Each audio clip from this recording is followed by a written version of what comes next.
Assalamualaikum warahmatullahi wabarakatuh. Alhamdulillahi rabbil alamin. Wassalatu wassalamu ala ashrafil anbiya'i wal mursalin. Nahmaduhu wa nasta'inuhu wa nastaghfiruh. Wa na'udzu billahi min shururi anfusina wa min sayyiati a'malina. Man yahdihillahu fala mudilla lahu wa man yudlil fala hadiya lahu. Rabbi shrah li sadri wa yassir li amri wahlul 'uqdatam min lisani yafqahu qawli. Amma ba'd. Alhamdulillah, bersyukur kepada Allah Subhanahu wa taala kerana dapat bersama pada malam ini. Insya-Allah pada malam ini saya akan sambung perbincangan 10 prinsip keselamatan. Jadi sambungan pada malam ini muka surat 27. Cuma sebelum itu, untuk maklumannya, buku ni ada lagi. Siapa yang nak dapatkan buku ni, ada 6 buah lagi.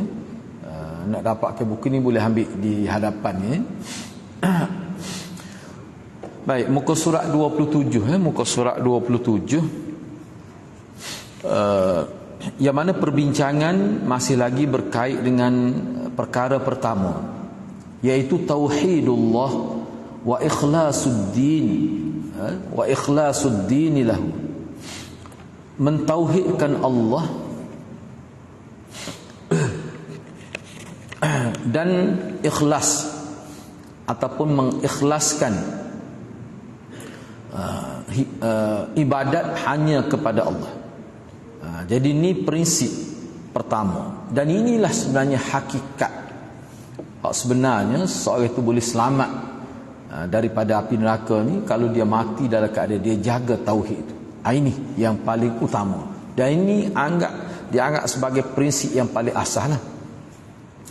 Baik, dalam perbincangan sebelum ini, sebelum saya pergi kepada muka surat 27 sebagai sambungan pada malam ini, perbincangan sebelum ini telah disebut poin akhir lah, yang disebut bahawa bila seseorang itu mati dalam keadaan ada tauhid, tauhid dia tidak terbatal, tauhid dia itu dalam keadaan murni, dalam keadaan segar lah kita kata, tidak tercemar dengan syirik, maka dia akan selamat daripada masuk neraka.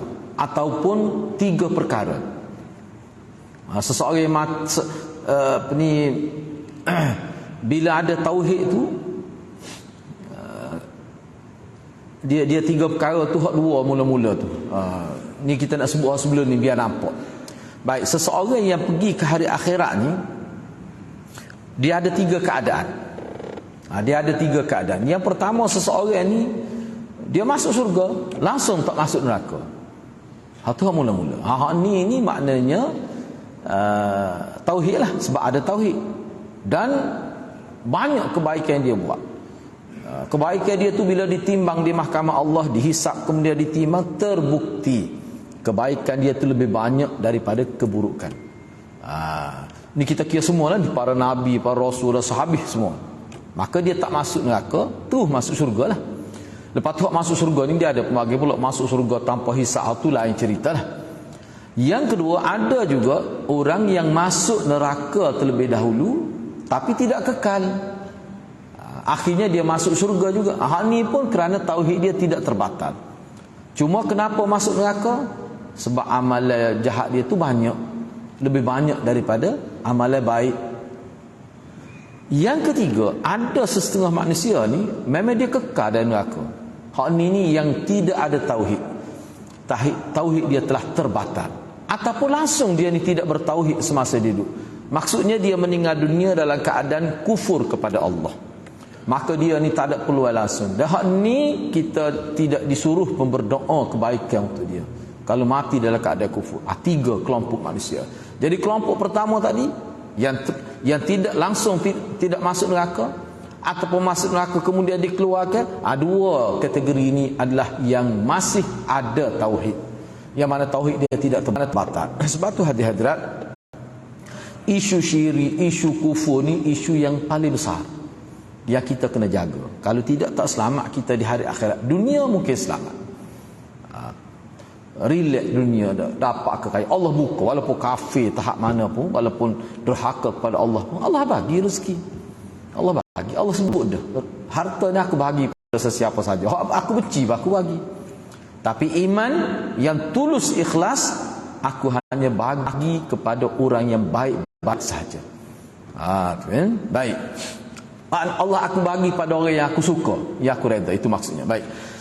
Itu kita bincang pada minggu lepas, sesi sebelum ini. Jadi sambungannya pada muka surat 27 itu. Ini berkenaan dengan ayat Fatir, surah Fatir ayat 32 hingga 36. Okey, cuba ambil muka surat 24 itu. Di situ ya. Muka surat 26 itu. Muka surat 26 itu. Di situ. Muka surat 26 kan. Allah menyebutkan 3 bahagian ini. Hak Anas sebut tadilah.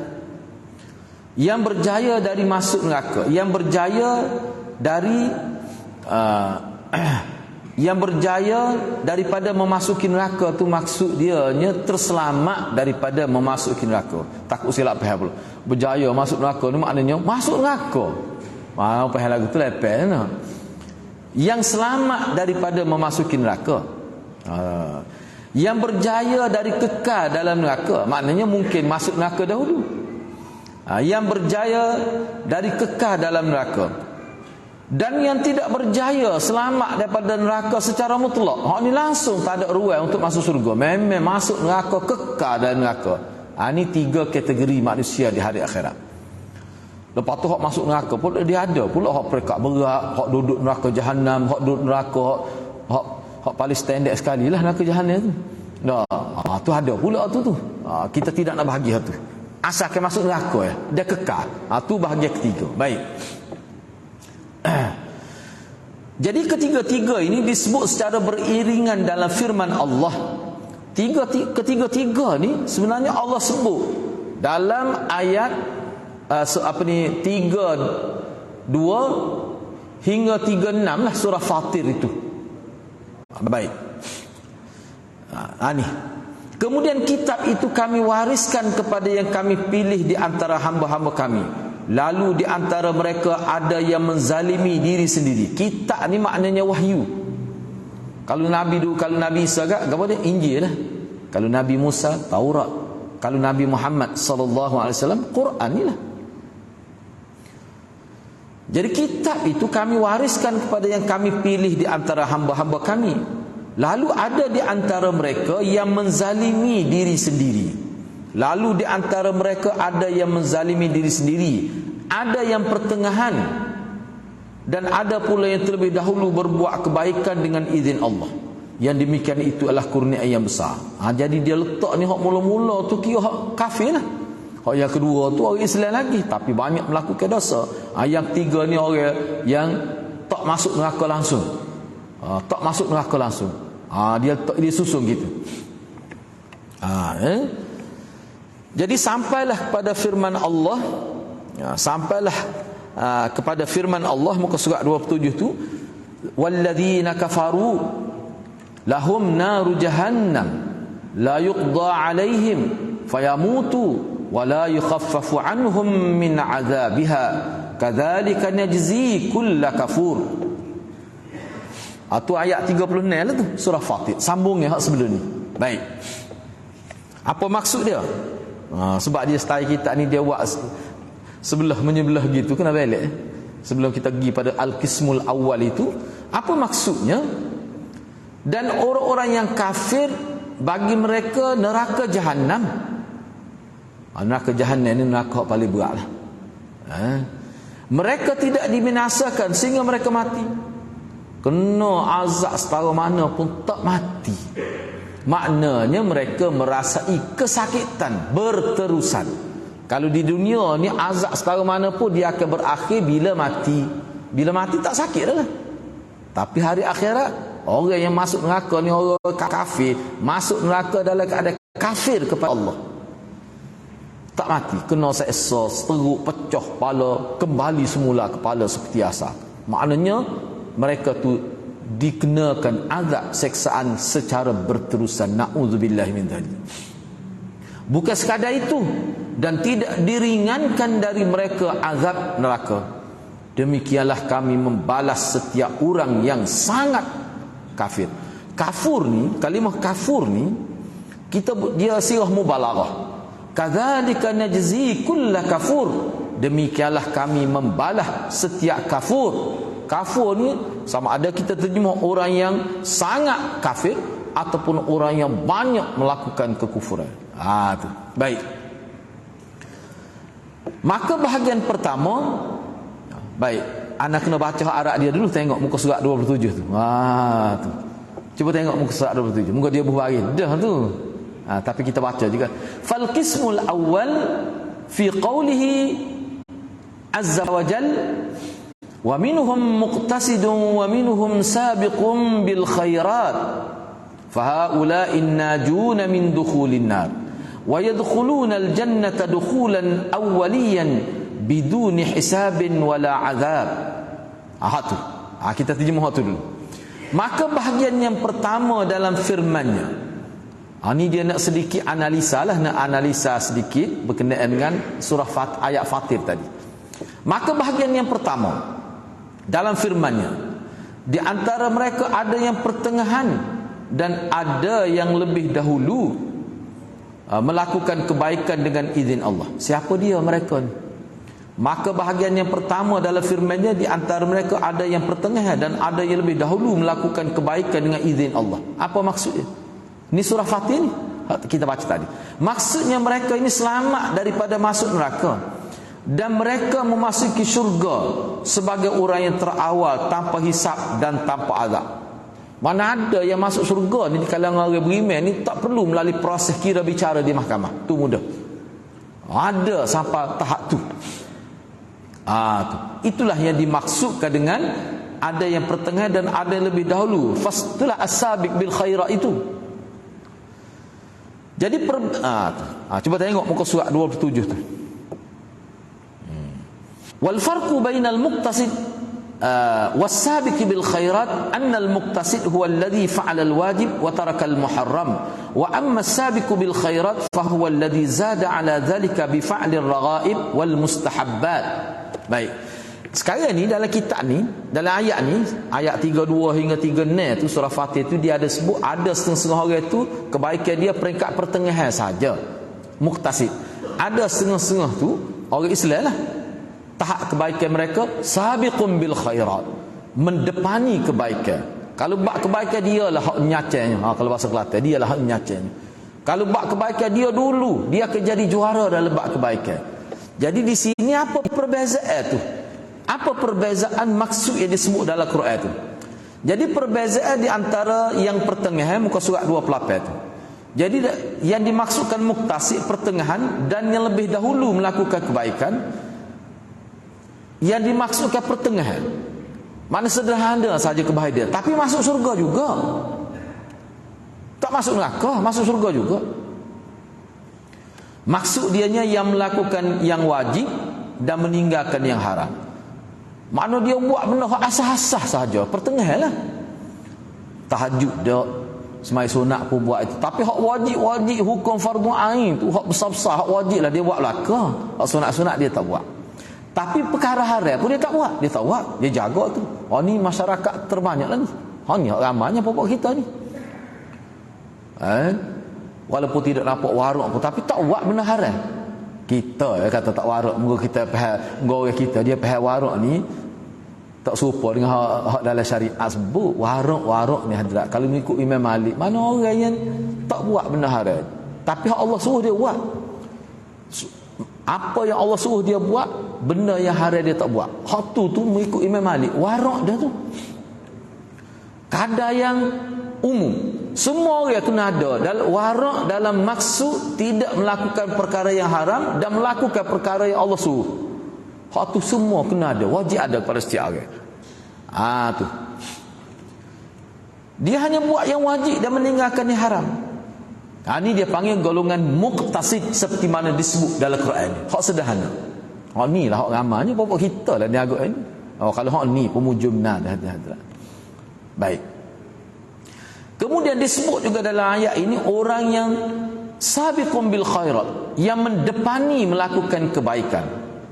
Kalau buat baik tak, itulah fastabiqul khairat. Sahabat Nabi kalau benda baik tak bertangguh, tu buat selalu. Dia dulu. Kalau ada perkara tu baik, dia akan buat dulu, tak ada kita. Sebab tu Imam Syafi'i kata, apa yang ada di zaman sahabat kebaikan, ibadat yang sahabat buat, hak tu kena ada zaman kita. Tak mungkin ibadat zaman kita ada, zaman sahabat tak ada. Tak mungkin orang panggil ibadat. Mana zaman sahabat tak ada ni? Ibadat ni zaman kita baru ada ibadat tu. Oh tak boleh. Kalau dalam konteks ibadat, apa yang ada di zaman kita, itulah yang ada di zaman sahabat. Yang tidak ada di zaman sahabat, tidak boleh ada zaman kita. Kalau bab ibadat. Hak mikrofon ni tidak ibadat ada tak? Jangan tukar. Mikrofon, Rasulullah ni. Dah, hak tu orang tak panggil ibadat. Hidup pada dunia, hak tu tak apa tak ada, tak apa ada, tak apa tu. Tu. Jangan pula kita kata ni bid'ah, tak boleh. Mikrofon mana ada zaman Nabi. Ikut apa haiwan tu pula. Kira ambil lambat bagi lagu tu. Baik, kita tengok lagi. Itu maksudnya. Jadi orang yang melakukan kebaikan, orang yang dahulu melakukan kebaikan, dia yang menambah di atasnya. Maksudnya beginilah. Mudahnya anda sebut begini. Ada sebahagian umat Islam ni, dia bukan buat hak wajib saja. Benda-benda perkara yang diharamkan oleh Allah dia tak buat. Hak wajib dia buat. Selagi dia buat benda-benda hak tidak wajib, tetapi juga merupakan suruhan agama. Hak orang panggil perkara-perkara sunat, perkara-perkara yang biasa tapi ada nilai kebaikan, dia buat berlaku. Hak ni dalam istilah Quran dia panggil sabiqun bil khairat. Sabiqun bil khairat. Jadi kalau kita nak dapat title sabiqun bil khairat, orang yang mendahului melakukan kebaikan, kita kena buat perkara yang menjadi fardu ain, yang sunat-sunat kena buat, dan perkara yang harus tapi ada nilai kebaikan pun kita kena buat juga. Hak ni peringkat orang yang tinggi kedudukan dia. Baik. Hak ni hak penting, cuba tengok semula dia. Wal qismu tsani, dan perkara yang kedua, muka surat 27 tu. Bila-bila kita belajar bahasa Arab.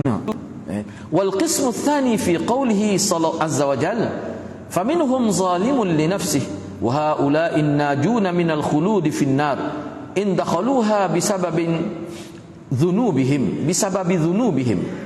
Bahagian yang kedua, tengok terjemah muka surat 28. Tak apalah kita sebut hari lepas ni dah jadi biasa gitu, pakai belek dirilah. Bahagian kedua dalam firman Allah, lalu di antara mereka ada yang menzalimi diri sendiri. Menzalimi diri sendiri. Kok mana menzalimi diri sendiri? Takkah dia tikar diri dia, takkah dia menyakiti diri dia sendiri secara fizikal? Apa maksud menzalimi diri sendiri? Maksud menzalimi diri sendiri, mereka ini berjaya dari kekal di dalam neraka ketika mereka memasukinya kerana dosa mereka. Hak ni Islam lagi ni. Mereka ni berjaya dari kekal, maknanya masuk neraka tetapi tidak kekal sampai tempoh tertentu. Selepas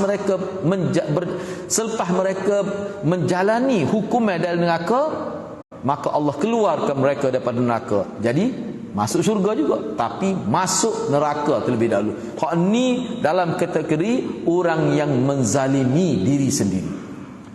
Baik. Apa ni? Jadi siapa yang dikatakan menzalimi diri sendiri, masuk neraka tapi tak kekal? Maksudnya, cuba tengok muka surat 27 tu. Gopopok kita jika belajar bahasa Arab kan. Hak pergi sekolah mula-mula, lepas tu tak kira belajar tu. Faz-zalimu li nafsihi huwa alladhi zalamaha bil ma'asi wadh-dhunub allati duna al-kufr. Fahadha mu'arradun lil 'uqubah wa dukhulin nar. Illa annahu in dakhalaha fa innahu la yukhalladu fiha bal yanju bima manna Allahu subhanahu wa ta'ala alaih minat tauhid wa ikhlasid dinilah. Maka yang menzalimi diri sendiri, ciri-ciri dia yang menzalimi dirinya dengan melakukan maksiat dan dosa-dosa tanpa menjadi kafir, tapi tidak sampai peringkat kafir. Kalau dalam kitab Bukhari dia panggil kufrun duna kufrin. Mana orang yang melakukan perbuatan maksiat tapi tidak jadi kafir. Jadi perbuatan maksiat dia buat tu hanya merupakan dosa-dosa besar lah, tapi dia tak jadi kafir. Maknanya dia kalau dia mati dalam keadaan itu masih ada tauhid dalam diri dia. Ini antara yang dimaksudkan az-zalimu li nafsi, orang yang menzalimi diri sendiri. Inilah yang dikemukakan. Tak apa, kita baca tu. Inilah yang dikemukakan untuk diazab dan memasuki neraka. Jadi mereka ni fahadha mu'arradun. Mu'arradun ni cuba tengok muka surat 27 tu. Ni ana modify sikit terjemahan ni. Fahadha mu'arradun lil 'uqubah wa dukhulin. Mereka inilah orang yang terdedah. Mu'arrad tu terdedah. Mereka inilah orang yang terdedah kepada siksaan dan juga dimasukkan ke dalam neraka. Maknanya mereka ini tak selamat daripada neraka. Illa annahu tu cuma. Kalau orang mengaji bahasa Arab dia di segi ni konteks terjemah illa annahu dia gabung sekali cuma. Kalau jangan kita terjemah melainkan sesungguhnya dia tu sakit kepala terjemah gitu. Illa annahu kena garis cuma. Cumanya jika dia masuk neraka, dia tak kekal dalam neraka, tak kekal. Bahkan dia selamat dengan apa yang Allah Ta'ala anugerahkan kepadanya berupa tauhid dan keikhlasan beribadat. Dia selamat tu sebab ada tauhid dan ada lagi unsur ikhlas. Tauhid ada, kemudian amalan-amalan yang dia buat ni dia ikhlas. Sebab ada juga setengah orang yang tauhid ada tapi tak ikhlas beramal. Orang ni masuk neraka ni tak kekal juga tapi lama dia tu. Ana baca hadis itulah. Hadis ni disebut oleh Dr. Umar Sulaiman Ashqar tu. Ustaz Zahiruddin Zabidi buat tu 40 perkara gaib tu yang sabit yang sahih. Peristiwa gaib tapi sahih. Antaranya Nabi cerita orang yang terakhir dikeluarkan daripada neraka. Dahsyat dia. Na'udzubillah lah. Kalau kita baca tu nama kena kat aku lepel lah terik ni lah. Kalau kena kita berat lah. Makna bila Allah keluarkan dia daripada neraka, tak ada dalam neraka tu orang yang masih ada tauhid. Mana ada tu hak kafir belaka. Mana dia orang terakhir lepas dia keluar daripada neraka tu tak ada orang Islam hidup dalam neraka. Nabi cerita lagu mana keadaan dia. Tu kalau kita baca tu dengukaklah kita. Dia pergi kalau kita kecek Kelantan lah. Dia pergi tu disuruh masuk surga lah. Dia malu nak masuk surga. Lama terlajak duduk dalam neraka. Sepore tubik penjara lah. 40 tahun dalam penjara. Tubik tu malu. Sipu-sipu malu. Dia pergi tepi surga tu nengung dia. Dia kata malu. Lepas tu bila dipersilakan masuk tak boleh masuk. Bukan tak boleh masuk. Dia kata dia segan nak masuk. Sebab apa? Sebab pada tubuh dia masih ada lagi kesan-kesan bakaran api neraka. Muka dia ada renyuk, hangus sini. Macam-macam lah ulama kata. Jadi kalau masuk pun orang ni jalan ni. Lepas dia tubik sel dia kena tutup lah. Sebab dia gini dalam neraka ni bila dia macam sel jugalah. Bilik-bilik dia ada bilik. Bila seseorang tu dikeluarkan daripada neraka masuk dari surga dalam riwayat tempat tu kosong, naik semua sama naik upuk gitu. Tak ada diisi oleh orang lain lah, tak ada. Moga dia masuk neraka ni sekaligus dia masuk juga tak ada lepas tu orang masuknya. Tu kau dalam dunia ni masuk bilik tu tak perlu buat banyak sebab bila orang ni tubik duduk lepas tu masuk pula minggu depan orang lain. Neraka tidak lagu tu. Bila dia keluar tak ada lah, kosong gitu tempat dia tu. Akhir rekah ceritanya hadrat, dia minta dengan Allah supaya Allah hapuskan kesan-kesan neraka. Biar orang tak tahu dia ni ahli neraka terakhir. Rekah ceritanya dia disuruh masuk dalam sungai. Sungai dia panggil An-Nahrul Hayat. Sungai kehidupan. Lagu mana tak tahu lah. Kena tengok tu riwayat sahih. Bila dia masuk dia berenang menyelam dalam tu, dia keluar tu tubuh dia pulih seperti orang lain. Jadi bila dia masuk surga tu orang tak kenal ada dia sebagai ahli neraka. Tu disebut oleh Nabi. Sebab Nabi sebut kita percaya. Ana kalau bab-bab ni kalau orang lain sebut tabak lilih kita tak percaya. Tapi kalau berasal daripada Nabi cerita pelik gitu pun kita percaya. Kita percaya. Baik, tak apalah hadiah-hadiah. Baik. Ni bahagian ketiga ni. Dan ada pun bahagian ketiga Ni kita nak tadabbur, nak analisa sedikit secara ringkas ayat 32 hingga 36 surah Fatir. Baik. Dan ada pun bahagian ketiga. Maka dalam firman Allah Ta'ala itu maksudnya gini. Dan orang-orang yang kafir, bagi mereka neraka Jahannam. Hak tu tadi tu. Walladzina kafaru lahum naru Jahannam. Hak tu. Muka surat 27 tu. Hak tu. Dan ada pun bahagian ketiga seperti mana firman Allah ni, dan orang-orang yang kafir, bagi mereka neraka Jahannam. Ni orang kafir ni. Mereka tidak dibinasakan walaupun mereka dikenakan azab, tapi mereka tak mati. Tu mudah terjemahan. Tak mati. Kena azab teruk. Siapa putus lah minum air daripada neraka, siapa jatuh habis, rosak habis. Jatuh daging muka. Dalam sebut tu jatuh ni daging ni, bila nak minum tu jatuh dah daging, panas dah, tak mati. Itu isyarat pada azab yang berterusan dan berkekalan. Dan tidak diringankan dari mereka azabnya. Azab neraka ni dalam beberapa hadis, dia tidak alah ringan, alah kau berat. Tu. Demikianlah kami membalas setiap orang yang banyak kafir atau sangat kafir. Baik. Seterusnya, anda baca hotel Arab dia dulu. Cuba tengok muka surat 29. Fahaula, perenggan yang keberapa tu, yang kedua tu. Cuba tengok, sebab di sini ada sedikit perubahan terjemahan lah. Ana tidak kata salah, tidak, cuma ana terjemah tu berdasar pada apa yang ana faham lah. Cuba tengok sini. Fahaula la matma'a lahum fin najah yaumal qiyamah li'annahum lam yuwahhidullah azza wa jalla bal ja'u bima yanqudhu minasyirki wal kufri. Cuba tengok terjemah dia. Ana terjemah gini tidak ada ruang bagi mereka untuk selamat di hari akhirat. La matma' tu tak ada ruang, tak ada celah, tak ada peluang. Itu mana la matma'. Tu. Mana tidak ada ruang. Ni hak kelompok ketiga ni. Hak kafir ni, hak masuk neraka Jahannam. La matma'. Tidak ada ruang untuk mereka selamat di hari akhirat, kerana mereka tidak mentauhidkan Allah Ta'ala. Bahkan mereka datang dengan mereka datang dengan membawa sesuatu yang telah membatalkan tauhid mereka, berupa syirik dan kufur. Makna mati dalam keadaan bawa syirik dan kufur. Nak selamat aku jalan mana? Lama tak ada ruang. Sebab kita ni ruang untuk selamat kena ada tauhid. Walaupun dosa sebanyak mana pun, ruang tu tetap ada kalau tauhid tu ada. Bila tauhid tu tak ada ruang itu. Itu maksud matmak tu. Mana ruang untuk selamat tu tak ada. Ataupun dari setengah ulama dia kata kunci untuk keselamatan tu tak ada. Tak ada tu. Tu bergerak tu dah. Kalau tak faham lagi tak tahulah. Dah sebab itulah anak-anak sebut gini lah. Tanpa prejudis pada mana-mana pihak. Kalau ulama kita kata jangan buat gini, ada syirik, tak usah buatlah itulah. Tak usah duk jadi kerah pedah lah. Tak usah duk rasa ego, tak usah kata ada ulama kata tak syirik lagi. Tak usah, bagi lagu tu tak usah. Kalau hadirat perhatikan bagi lagu tu dia ada alternatif lain yang bersifat sunnah. Misalnya kita kata dalam bab bertawassul, banyak hak tawassul yang Nabi suruh kita buat. Baca Quran, kemudian doa, berkat dengan Quran yang aku baca begini. Tu tawassul dengan amal soleh. Buatlah tu. Sampai pagi pun tak apa.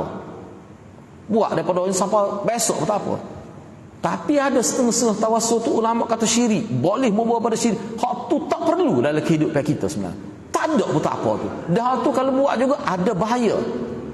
Jangan dibuatlah. Lepas tu kalau tak ada tawassul dengan hak tu pun tawassul hak lain. Banyak ada. Itu maksudnya. Begitulah. Kau lain kalau kita perhatikan bila ulama lari dia ada bahaya, tak payah buat. Baik. Kemudian cuba tengok lagi. Ingat ada cerita anak sebut semua ni sebab kawan ni pun ada lagi sebenarnya ni. Dia guru besar, guru pencing. Minta maaf ni anak sebut secara umum saja ni. Dia ada kisah mahkamah. Ingatlah anak cerita dia ada kisah mahkamah. Masa dia itu anak pun ada tu. Masa anak tengok dia tu. Dia on the way nak pergi ke mahkamah tu, dia singgah satu tempat, anda tak sebut lah, dulu sebut lah, tak sebut, tak ingat balik juga tu. Dia singgah, dia tunjuk beberapa barang yang dia bawa. Misal, bukan misal kucing, misal rimah. Besi bak 5 kau tak silap, besi Benda-benda ni dia pinjam ke Tok Bomo. Mana Tok Bomo bui pada dia, masuk mahkamah bawa ni, dia bawa letak di tubuh dia.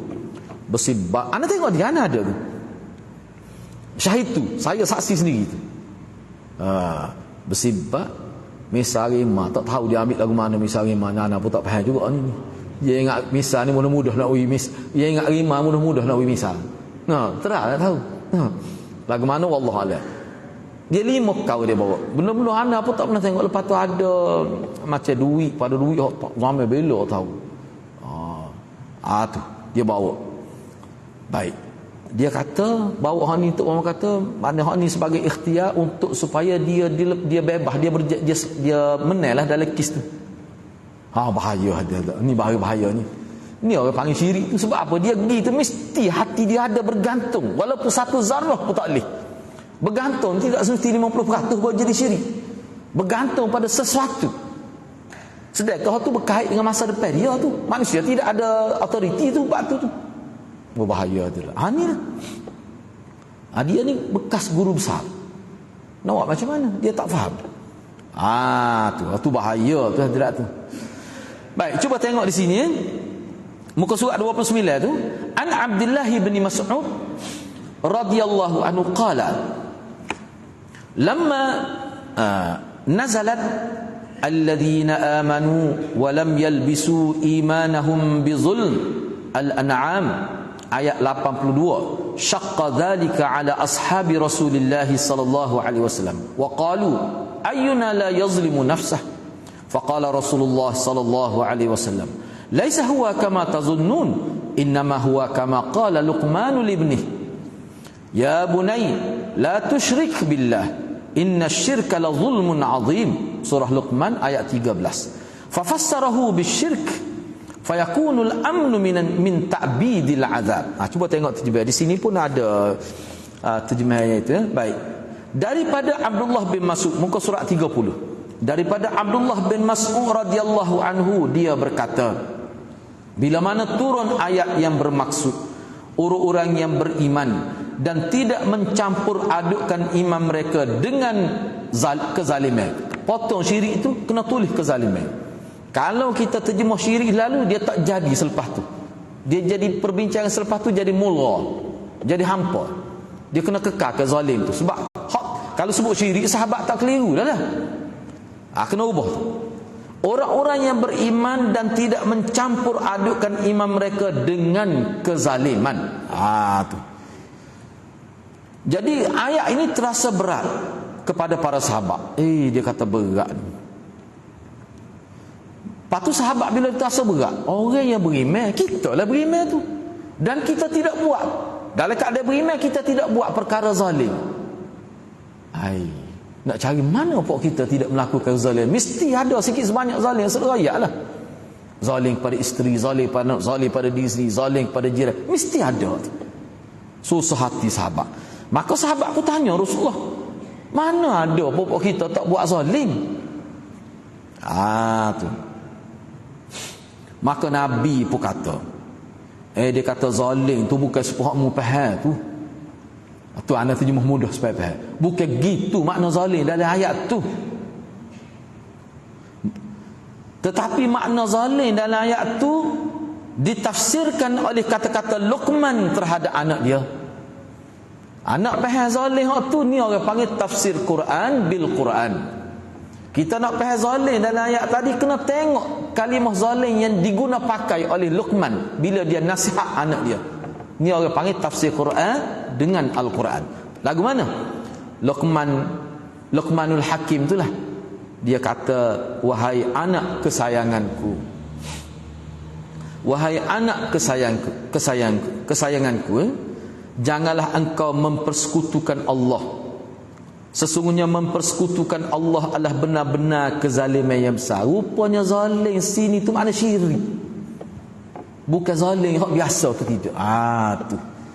Tak boleh pakai zalim di sini dengan makna wad'u syai' fi ghairi mahali. Tak boleh pakai tu. Tapi zalim sini ditafsirkan dalam kata-kata Luqman terhadap anak dia ni dengan makna syirik. Hak kata kezaliman yang besar tu zalim itu makna syirik situ. Lalu dia menafsirkan dengan syirik, yakni zalim itu makna syirik.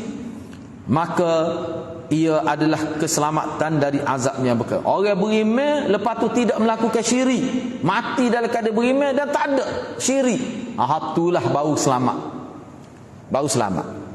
Jadi maknanya hadirat kita ni hak duk tengah beriman lah ni kena jaga iman kita tu. Sebab iman kita semaya juga dia boleh batal. Perkara yang membatalkan wudu ada disebut. Perkara yang membatalkan iman pun ada juga.